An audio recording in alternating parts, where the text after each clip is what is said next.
La délimitation et le décapage du terrain étaient les premières étapes de réalisation de la centrale photovoltaïque flottante. Avec la réception du local technique, commence son déchargement sur la fondation déjà prête pour l'accueillir.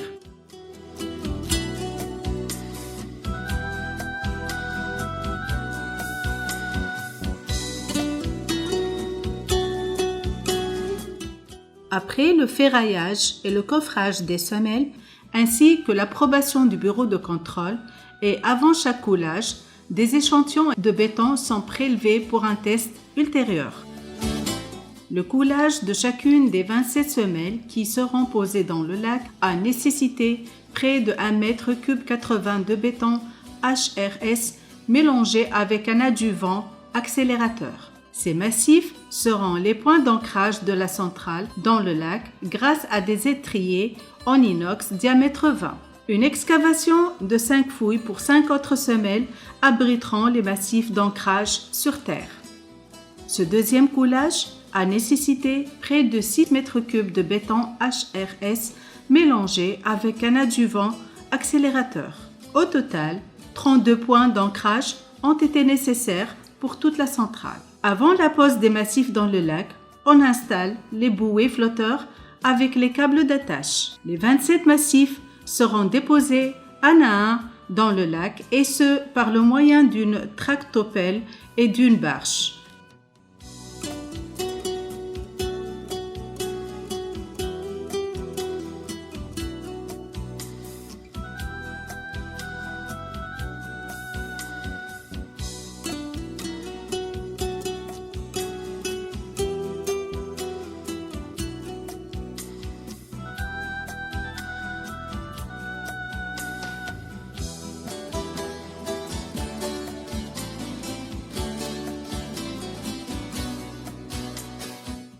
Une levée topographique est réalisée pour repérer les positions finales des massifs afin d'ajuster la longueur exacte des lignes d'ancrage. Une excavation d'un caniveau de 1 mètre de profondeur et 40 cm de largeur a été réalisée.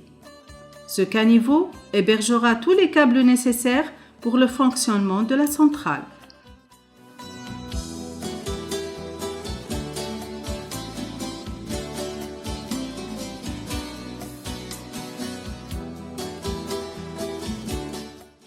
Avec la décharge des flotteurs et panneaux photovoltaïques,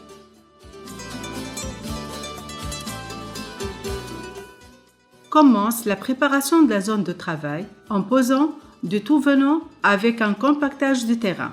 Une bâche est étalée pour faciliter le glissement des chaînes assemblées et aussi pour protéger les flotteurs lors de la poussée vers le lac.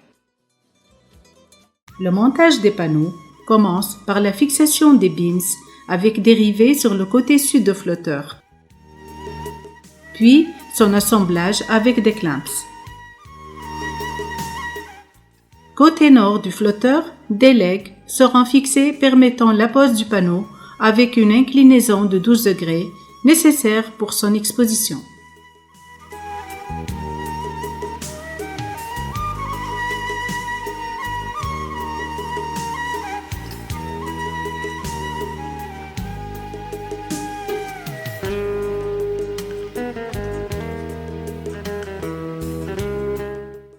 Les panneaux sont posés sur le bord du lac, les uns à côté des autres, jusqu'à former une chaîne. Au total, 638 panneaux photovoltaïques sont installés.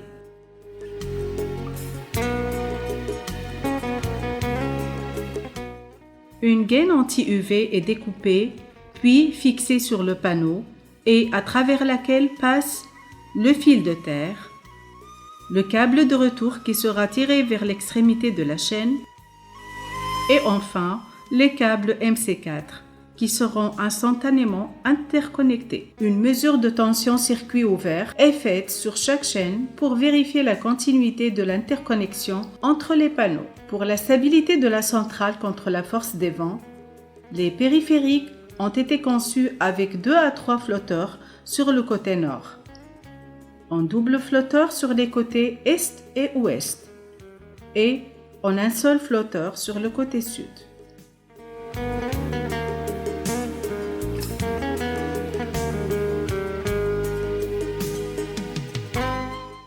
Deux types de spreader bar sont utilisés pour le maintien de la centrale au massif.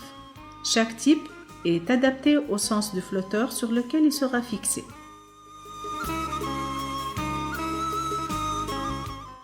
Les chaînes seront glissées vers le lac grâce à une pente ne dépassant pas 15 degrés d'inclinaison pour éviter les risques d'endommagement des flotteurs.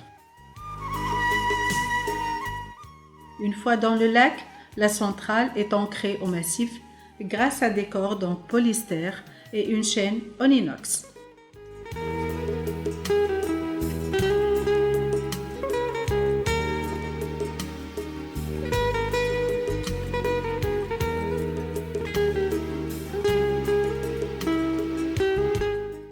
Quant à son maintien au massif extérieur, il se fait par des cordes en polystère et d'autres en acier inoxydable.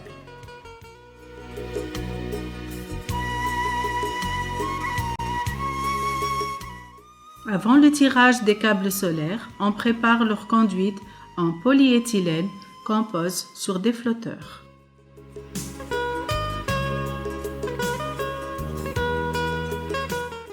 Les câbles solaires sont tout d'abord étiquetés, puis déroulés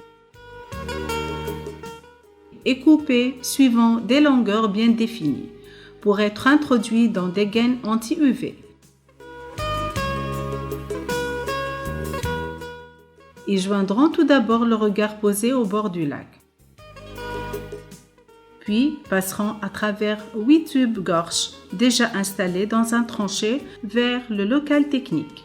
D'autres gaines depuis la centrale, à travers 3 conduites et un tranchée, rejoindront le local technique, à savoir le câble data, le câble d'alimentation de la station météo et le fil de terre. Avant le branchement final des câbles solaires dans les onduleurs, il y a lieu de vérifier leur continuité. Les étiqueter. Et enfin, monter les fiches MC4 mâle et femelle.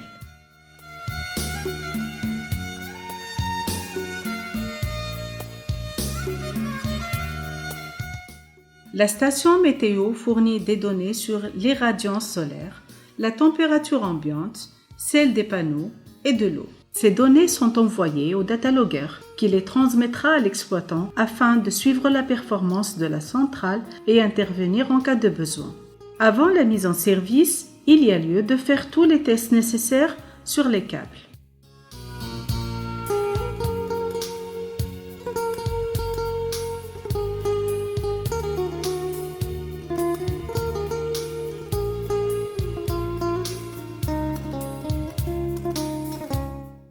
L'évacuation de l'énergie produite vers le réseau STEG se fera tout d'abord à travers un câble AC qui lie les onduleurs au TGBT. Ce dernier sera raccordé au poste STEG à travers un câble BT.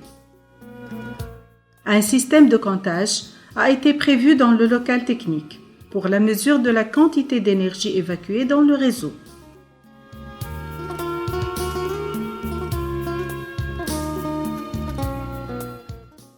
Enfin, la mise sous tension avec les derniers essais à chaud.